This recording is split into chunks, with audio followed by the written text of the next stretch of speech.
27 KPCC തിരഞ്ഞെടുപ്പ് സമിതി യോഗം ചേരുന്നുണ്ട്.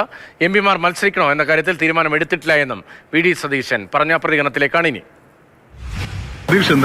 അല്ല, യോഗത്തിൽ നമ്മൾ ഇതുവരെയുള്ള കാര്യങ്ങളെല്ലാം റിവ്യൂ ചെയ്തു, ഇതുവരെയുള്ള പ്രിപ്പറേഷൻസ് റിവ്യൂ ചെയ്തു. ഇനി ചെയ്യേണ്ട കാര്യങ്ങളിൽ ഒരു ഷെഡ്യൂൾ തയ്യാറാക്കി.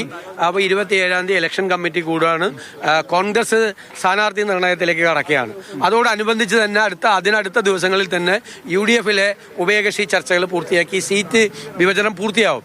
അപ്പോൾ വളരെ നേരത്തെ തന്നെ കോൺഗ്രസ് സ്ഥാനാർത്ഥി നിർണയത്തിലേക്ക് കടക്കുകയാണെന്നുള്ള മെസ്സേജ്. അല്ലല്ല, അത് ഞങ്ങൾക്കൊരു ഷെഡ്യൂൾ ഉണ്ട്, അത് ഞാനിപ്പോ പറയുന്നില്ല. ഒരു കാര്യം കൂടി, എംപിമാരുടെ മത്സരം സംബന്ധിച്ച് അല്ല, അതൊന്നും തീരുമാനമെടുത്തില്ല. അത് അതിന്റെ ചർച്ചയിലേക്ക് വരുമ്പോഴേ വരുള്ളൂ. അപ്പൊ ചില മാനദണ്ഡങ്ങൾ നിശ്ചയിക്കുക. ഇലക്ഷൻ കമ്മിറ്റി ആണല്ലോ.